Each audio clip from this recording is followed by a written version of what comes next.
Embora já seja hora de começar, já passou, né, um bocadinho, 10 minutos, a gente não vamos atrasar hoje para ver se a gente consegue, né, não fazer aquele almoço curto como a gente teve que fazer da outra vez. E, obviamente, que depois da fala dos meninos, né, a gente tem um espaço bom para o debate, é o momento deles aproveitarem, né, a presença de todos, que, obviamente, chegarão, né, vão chegando devagarzinho. A semana vai passando, as pessoas vão ficando, né, mais... Mas, enfim, vamos lá.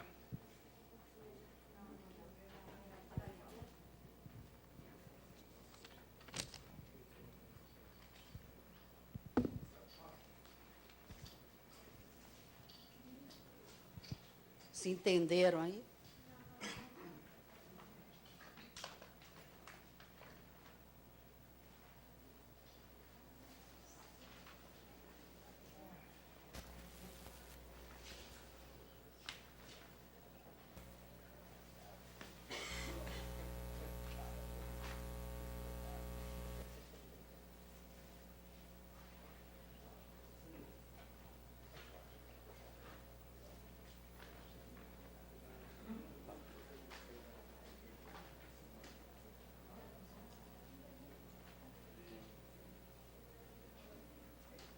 Um momentinho que a linha de produção está ali parada.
Conseguiu?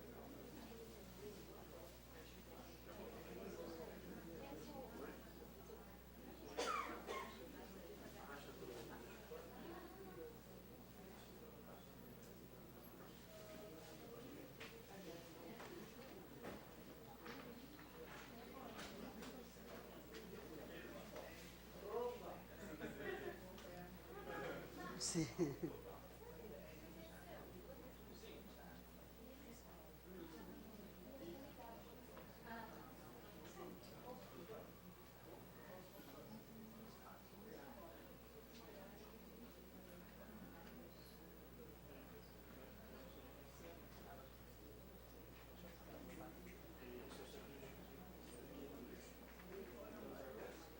Falta o teu, Felipe?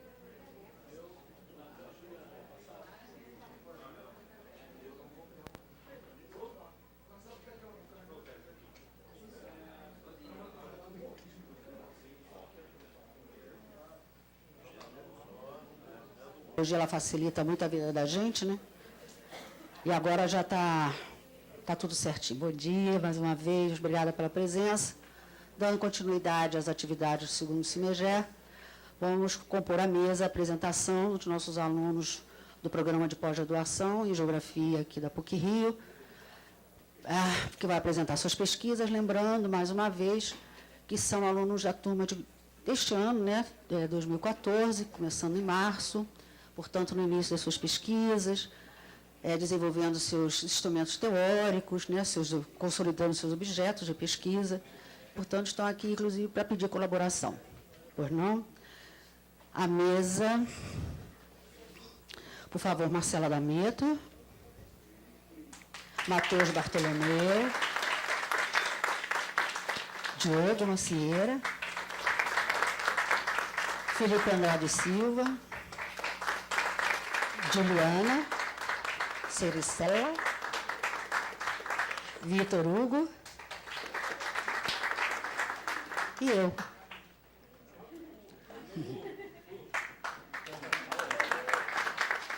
Meu nome é Regina, professora do departamento de Geografia. Tenho muito prazer em estar compondo essa mesa. E vamos pela ordem? Vai começar, Marcela? Começa?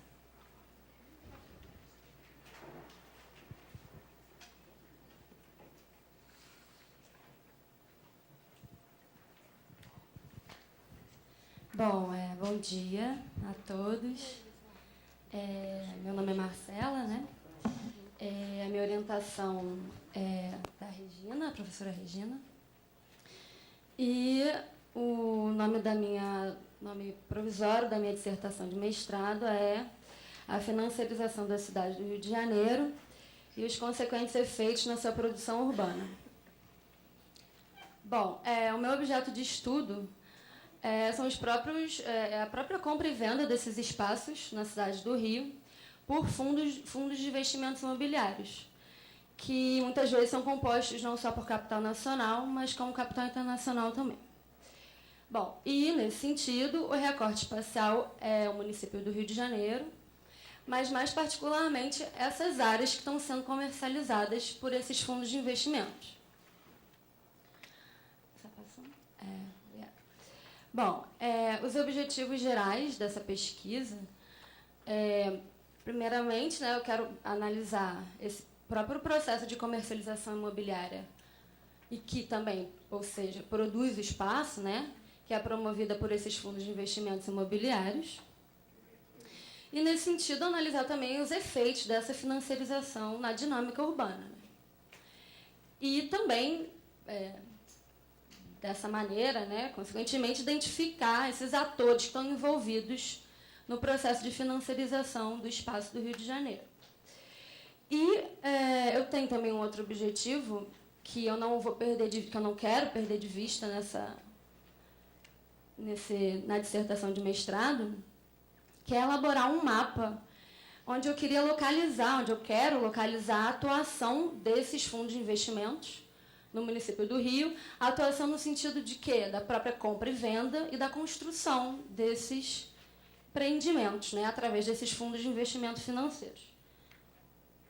Bom, o argumento teórico que a gente usa é de que o Marx fala de alguma maneira, isso que eu vou dizer, mas eu parto da ideia depois desenvolvida pelo David Harvey, e ou seja, né, que nas crises capitalistas, ou elas se resolvem por uma transformação interna, ou através de uma transformação externa, que é exatamente pela expansão espacial do capital.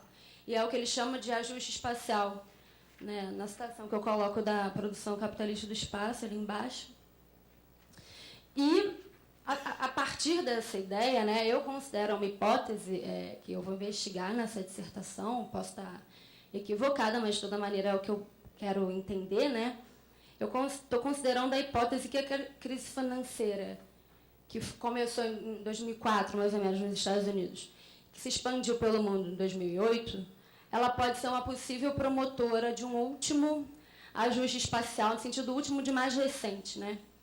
E que é a financiarização do espaço do Rio, nesse sentido, né? Eu acho espacial nesse sentido. E um outro ponto, que está muito ligado aos outros dois, é que o capital financeiro ele é muito fluido, por conta da quase inexistência de barreiras técnicas e logísticas. E aí está citado o Harvey, que eu tirei isso do Enigma do Capital, essa frase. E, nesse sentido, os fundos de investimentos imobiliários, financeiros imobiliários, eles escolhem onde investem porque vai ter um maior retorno, né? Então, eles têm essa possibilidade de escolher o local de investimento.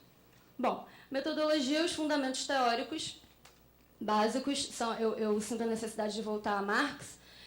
Eu estou lendo com a Regina, inclusive estou no meio do Capital, do primeiro livro, mas eu tenho que ler, me aprofundar, o que eu farei, no livro 3, volume 5, que é quando ele trata do capital financeiro, que eu sinto a necessidade de ter essa base do Marx. Bom, além do David Harvey e da Anna Fani, que eu acho que trata muito bem da financiarização do espaço urbano, né? Bom, também preciso ter leituras específicas com relação à financiarização do espaço urbano, e que, aliás, eu agradeço a fala da professora Leila, na segunda, que me iluminou muito, e, inclusive, comprei o livro da Mariana Fix,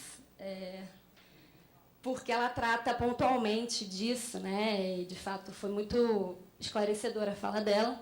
E também é necessário conhecer melhor os termos mesmo, os mecanismos de funcionamento do mercado financeiro.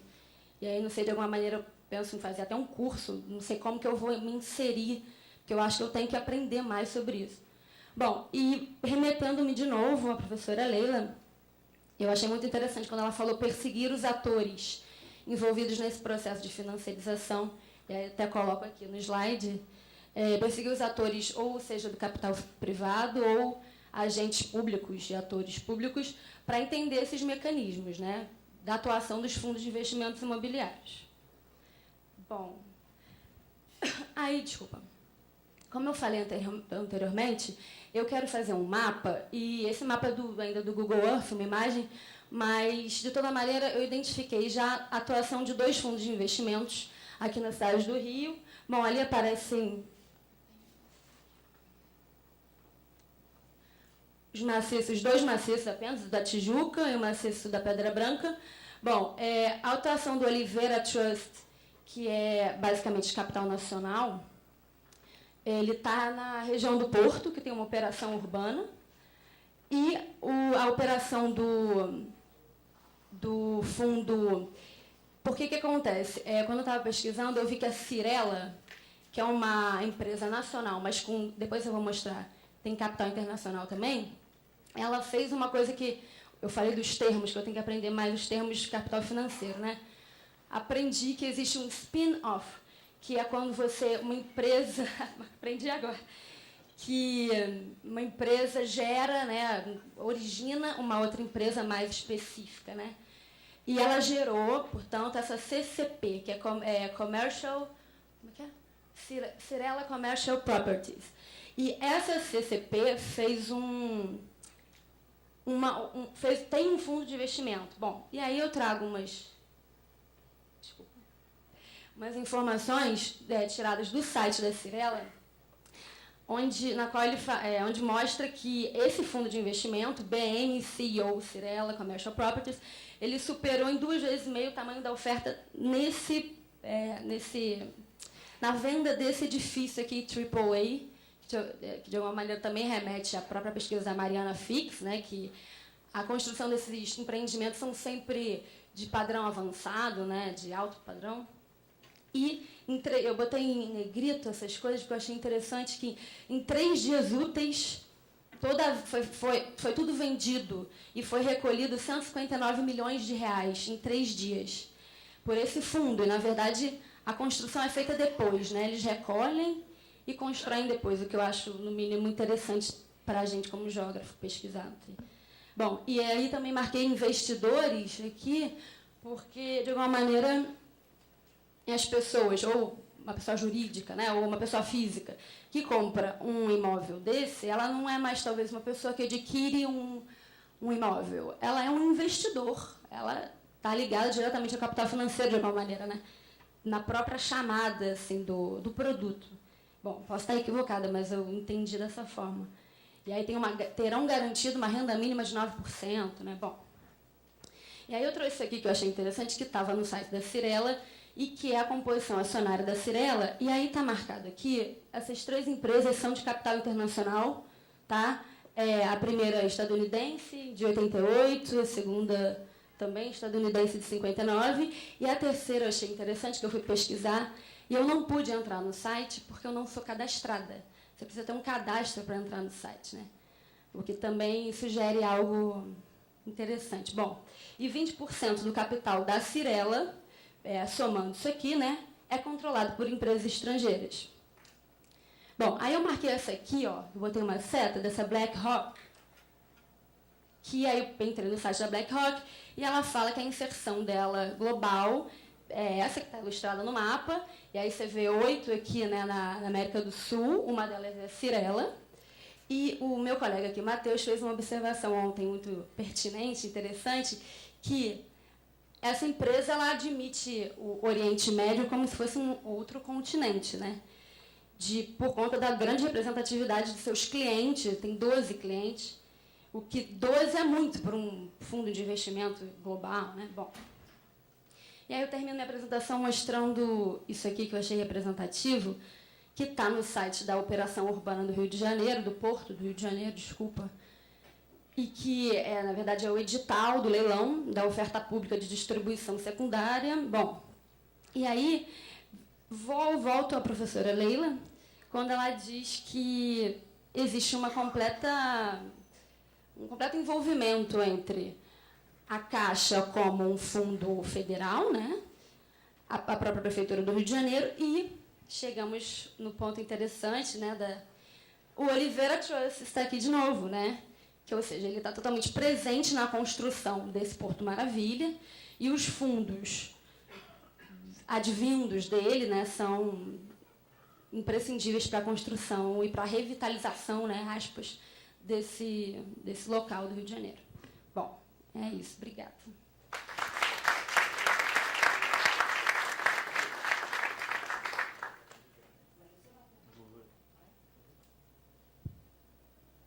Posso ficar com o mouse? Obrigado. Vou marcar aqui.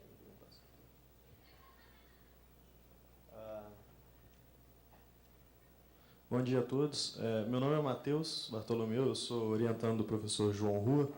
Assim como os demais colegas, também apresento aquilo que eu pretendo desenvolver na dissertação de mestrado. São 10 minutos? Bom, ela está acabando com o meu tempo aqui. Enfim, não brincando, sem problema. O título da minha pesquisa é Desenvolvimentos Geográficos Desiguais no Eixo de Urbanização Rio de Janeiro, Juiz de Fora, Técnica e Relações entre Natureza e Sociedade, de 1861 aos anos atuais. É um desdobramento da minha pesquisa de monografia, na qual eu trabalhei os anos de... Pode deixar que eu passo. Não, tudo bem. Na qual eu trabalhei os anos de 1861 a 1928, depois eu explico por quê. Bom, então, para a gente iniciar, tem algumas relações importantes que é preciso fazer para que a gente entenda por que tantas coisas estão no título. A primeira é a questão da... Eu acho que é melhor... Ah, não está ligado. Na verdade, acabou a bateria. Pode passar aí, por favor. Obrigado. É a questão da multidimensionalidade do espaço, como tratada por Milton Santos. O espaço... Pode ir, por favor, Cadu? O espaço, na realidade, o real, ele tem sociedade e natureza de modo não separado. Na verdade, não dá... quem separa sociedade e natureza é o próprio pensamento formal. E na ciência, essa separação do pensamento formal é até datada, né? Datada da época do Renascimento, do Iluminismo e tal, embora esse processo seja um processo até mais antigo. O que nós queremos trabalhar aqui é recuperar essa integração entre sociedade e natureza através da técnica como intermédio entre elas. A técnica ajudaria, portanto, a nós, como geógrafos, integrarmos sociedade e natureza, como é a ideia do próprio Milton Santos. Bom, para a gente manter a coerência dessa pesquisa, a gente precisa integrar, ao longo dela, teoria e empiria todo o tempo. sendo a teoria o uso dos conceitos e das formas de explicação tanto da geografia física quanto da geografia humana, e a empiria, as transformações do e no eixo, Rio Juiz de Fora, como evidência dos desenvolvimentos desiguais no espaço geográfico. Um trabalho que pretende integrar natureza e sociedade, ele precisa ter uma fundamentação teórico-metodológica, precisa se debater sobre isso. Então, a primeira a gente precisa falar a diferença entre método e procedimentos investigativos. Né? Para nós, o método é aquele, segundo Marinano Chauí, é o ordenamento racional do pensamento, certo? Em direção a um conhecimento maior acerca de determinada coisa. E o procedimento investigativo é aquele conjunto de técnicas que eu vou utilizar para comprovar aquilo que eu procuro pesquisar. Então, a gente tenta sempre um diálogo permanente com a história. Afinal, ele é um trabalho que se dá de 1861 até os dias atuais. De certa maneira que a gente vai se aproximar de algumas horas do historicismo. Mas de uma maneira que o Michael Löwe, no livro As Aventuras de Karl Marx contra o Barão de Münchhausen, ele trabalha bem interessantemente. Bom, então, para a gente dialogar sociedade e natureza, a gente precisa refutar o método único e usar diferentes métodos. Um para análise das dinâmicas da sociedade e um para análise das dinâmicas da natureza. No primeiro caso, nós acreditamos que o melhor para se enfatizar as contradições e na sua superação através da dialética. E a gente acredita que, no caso da nossa pesquisa, não é o único método crítico, mas no caso da nossa pesquisa, talvez as possibilidades de análise crítica, através do materialismo histórico dialético, sejam muito positivas, de modo que a gente pode analisar, portanto, a sociedade e o espaço por ela produzido. Como fala até David Harvey no livro Justice, Nature and the Geography of Difference, quando ele enumera os princípios da dialética. E o materialismo histórico dialético também não exclui, ele não é excludente um do outro com o pensamento complexo, como diz Dicione no livro, no artigo, na verdade, Dialéctica e Pensamento Complejo, Diferenças e Convergências. E, bom, no método para análise das dinâmicas da natureza, nós acreditamos que os métodos derivados da teoria geral dos sistemas sejam os mais pertinentes, porque eles buscaram uma superação do positivismo clássico, embora essa superação não tenha sido total. Então, de certa maneira, a gente vai procurar o estudo da paisagem, o ecossistema, o geossistema e a ecogeografia, utilizá-los como sistemas nesse trabalho, mas cada qual à medida que satisfizer o nosso propósito. Não vamos ficar presos a apenas um sistema desses. Pode ir, por favor. Então, na nossa justificativa, o primeiro, e o sotaque denuncia, né, é a vivência da ligação Rio de Janeiro-Juiz de Fora. Eu sou natural de Juiz de Fora e faço essa viagem aí pelo menos 6 anos, quase todo final de semana. Então, me interessei pelas transformações pelas quais passou. Outra é uma carência de obras sobre as áreas de estudo na geografia. Curiosamente, boa parte dos nossos interlocutores da empiria são historiadores, sociólogos, antropólogos e tal. A outra é uma estagnação, certa estagnação da pesquisa geográfica brasileira sobre eixos, que foi bastante importante há um tempo atrás e que hoje não se vê, embora a Sandra tenha falado já na segunda-feira, mas que hoje tem sido retomado. Então, acho que é bastante positivo também mais um trabalho na esteira dessa retomada. E buscar também a multidimensionalidade do espaço, como a gente já falou. E tentando incorporar a teoria dos desenvolvimentos geográficos desiguais, que nós achamos muito pertinentes. Dessa maneira, a gente integra não só espaço-tempo e geografia e história, mas também sociedade e natureza, dessa forma, tentar integrar geografia humana e geografia física. Né? É um desafio, de modo que a geografia ela precisa dessa integração e que não estou falando que não sejam válidos os trabalhos apenas focados na geografia humana ou apenas focados na geografia física, mas é possível também, nós acreditamos, trabalhar ambas de forma integrada. Então, aí tem um quadro síntese da nossa pesquisa. O nosso objeto são os desenvolvimentos geográficos desiguais, entendendo o objeto como processo, percebidos através das relações entre natureza e sociedade, destacando-se aí a técnica ao longo do eixo de urbanização Rio-Juiz de Fora. A nossa empiria, portanto, é a ligação Rio-Juiz de Fora, incluindo aí as principais vias férreas e de rodagem e as áreas de significativa influência delas no período que vai de 1861 até os dias atuais.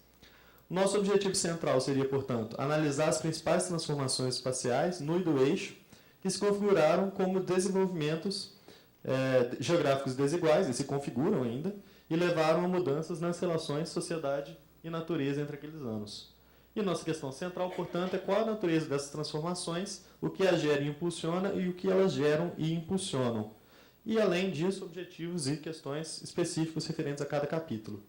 Cada capítulo tem é ligado a uma das 3 periodizações que a gente faz. A gente faz dos 3 períodos que a gente identifica, na verdade. A gente faz uma periodização do processo de ocupação, delegação de Juiz de Fora, mas não entendemos ela como limite, como Milton Santos mesmo diz na Natureza do Espaço. Esses marcos temporais de início e de fim de cada período, eles são flexíveis, eles precisam ser flexíveis, porque é óbvio que a situação não vai mudar completamente a partir de uma determinada data. Pode ir, por favor, Cadu? O primeiro é de 61 até 28, com a inauguração da Estrada União Indústria entre Juiz de Fora e Petrópolis, que foi a primeira estrada pavimentada do Brasil. E isso acelera a ligação entre Rio de Janeiro e Juiz de Fora, que antes se fazia em quase um mês, na verdade, 26 dias, e passa para 12 horas. Bom, nesse período a gente identifica uma certa urbanização incipiente, com forte condicionamento a fatores geomorfológicos. Entendendo em geomorfológicos também a hidrologia, o clima e tudo mais, porque, na verdade, tudo isso está integrado. E há uma industrialização do Rio de Janeiro, Petrópolis e Juiz de Fora, principalmente durante esse período. A gente pôde identificar, e é esse período que a gente trabalhou na monografia. Em 28 a 73, nós temos a inauguração da rodovia Washington Luiz, é o marco de início entre Rio de Janeiro e Petrópolis. É a primeira rodovia asfaltada do Brasil. Depois eu até queria falar, se não me engano, foi a Sandra que falou que foi a Dutra. Eu queria ter essa informação, porque eu acho que talvez sejam tipos de asfaltamento diferentes. A consolidação também da urbanização é o que a gente percebe nesse período, e com uma diminuição muito clara da sujeição da construção e da ocupação aos aspectos físico-naturais. E tem também a estagnação da industrialização de Juiz de Fora e de Petrópolis, uma certa estagnação do Rio de Janeiro também, da industrialização carioca, mas tem, durante esse período, uma muito clara expansão urbana na Baixada Fluminense. Pode ir, por favor? Obrigado. E o período atual, de 73 até hoje, nós temos a efetivação da BR-040 entre Rio de Janeiro e Brasília, certo? Que, pelo Plano Nacional de Aviação, embora essa BR só vai ser construída de fato nos anos 80, nós temos o processo de metropolização do espaço, conforme entende a professora Sandra Necioni, com novas formas de dominação da natureza. A natureza readquire importância, no caso das ocupações, das construções, mas ela readquire não como obstáculo, como era nos primeiros períodos, mas sim como mercadoria, uma natureza valorizada enquanto mercadoria, no sentido de que nós precisamos preservar para fazer ecoturismo, para fazer hotéis fazenda e tal, essas coisas todas. E a gente percebe uma localização de plantas industriais ao longo do eixo, nesse novo período, segundo uma espécie de chantagem locacional, como trabalha o professor Henri Axelrad, que vai estar aqui, né, hoje à tarde. Justamente para a gente romper com aquela ideia de guerra dos lugares, que parece que os lugares são os grandes sujeitos, quando na verdade os grandes sujeitos são as empresas, e que chantageiam as cidades, os municípios, na verdade, para que haja diminuição de impostos, etc., e para que a localização seja mais vantajosa. Portanto, nossas considerações finais, aí a gente tem um mapa da ligação Rio de Janeiro-Juiz de Fora, um mapa ipsométrico, em vermelho a BR-040, em laranja a Estrada União Indústria. As nossas considerações finais são que, pode passar por favor, as grandes transformações iniciadas pela cafeicultura levaram à industrialização e urbanização do eixo Rio-Juiz de Fora, embora não numa transferência direta de capitais. O capital cafeeiro, para chegar no capital industrial, não foi uma transferência direta, foi através do capital urbano, como a gente mostrou na monografia. E isso acaba levando a uma percepção da perda de importância da natureza como condicionante dessas transformações, ou mesmo como obstáculo a elas.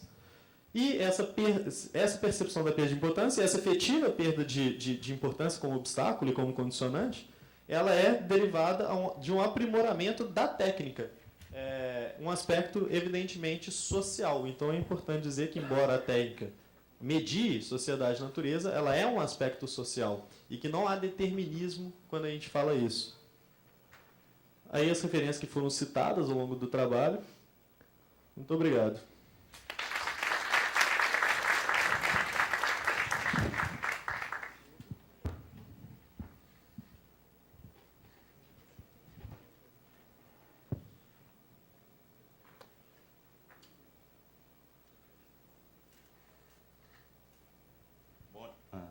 Bom dia a todos. Não gosto muito de apresentar com o microfone, mas vamos tentar aqui. Bem, minha pesquisa, eu não sou da geografia, eu me formei em História na FRJ, mas como a minha pesquisa na monografia era uma pesquisa multidisciplinar, transdisciplinar entre a História, Geografia, Biologia, então eu acabei vindo aqui para a PUC com alguns professores que tinha ligações de pesquisa e tal. Aí, no primeiro semestre da pós-graduação do mestrado, eu conheci o professor Augusto e adentrei ao GTERG para começar o meu projeto de mestrado mesmo, além do que eu apresentei na entrevista. Bem, meu projeto... Não, peraí, deixa aí. Meu projeto, o título, né, por enquanto, é Gestão Pública das Políticas Energéticas no Norte Fluminense e Estratégia dos Atores Políticos Regionais na Manutenção da Lógica Corporativa do Poder Local. Pode passar. Não sei se vocês conhecem o Norte Fluminense, essa região norte do estado do Rio de Janeiro foi dividida em 1987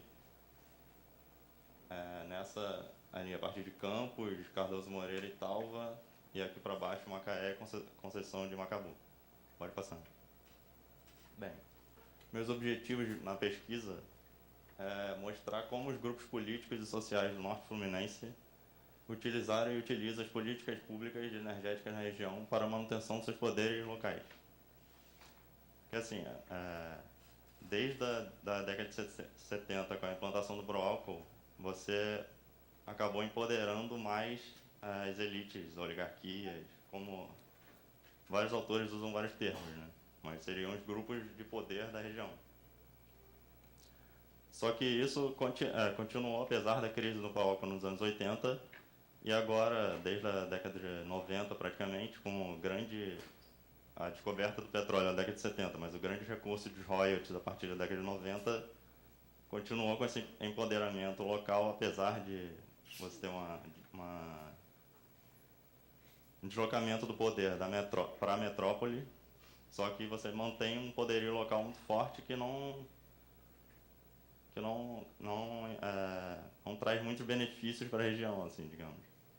E o meu segundo objetivo é identificar se na região em estudo há registro de alterações socioterritoriais ligadas à implementação das políticas energéticas nacionais pós-década de 70, que é tentar mostrar que mudanças ocorreram na sociedade, no território da região, a partir desses projetos, o que essas elites resolveram fazer, se apropriando desses recursos estatais, dessa grande volume de recursos, o que eles modificaram na região, o que isso gerou resultante na região.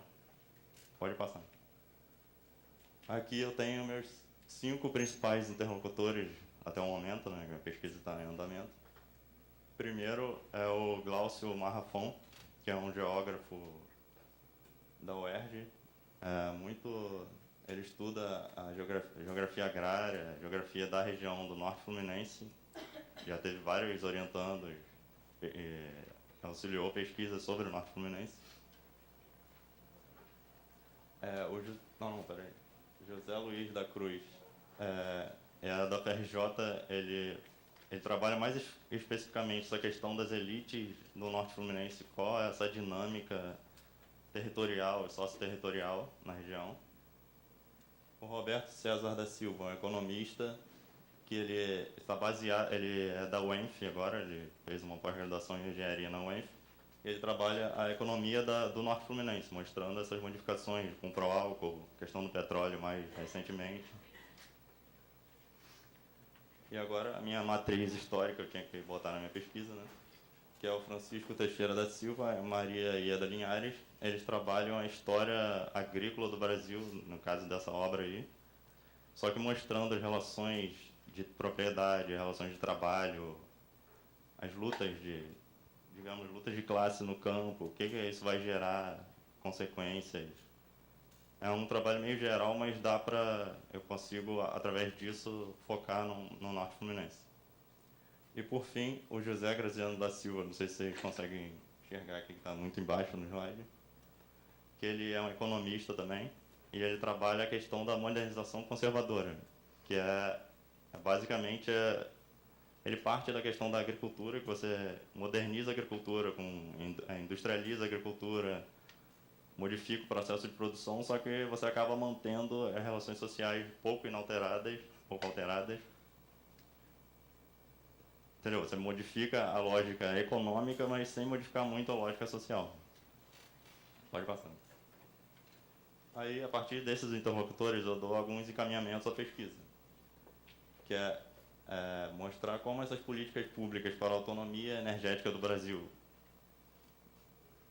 começando com o programa Pró-Álcool como resultado do segundo PND, lançado no governo Geisel em 1974, você começa a investir pesadamente em uma mudança energética, até em questão da crise do petróleo dos anos 70, as duas crises principais, né, de 73 e 79, você buscar alternativas energéticas para esse momento crítico de energia. Assim, o governo brasileiro ele investe na produção interna do petróleo, por isso que acaba se descobrindo a grande bacia petrolífera de Campos, e também o pró-álcool para você fomentar um combustível que complementasse, talvez até substituísse por um período pequeno de tempo a gasolina no Brasil.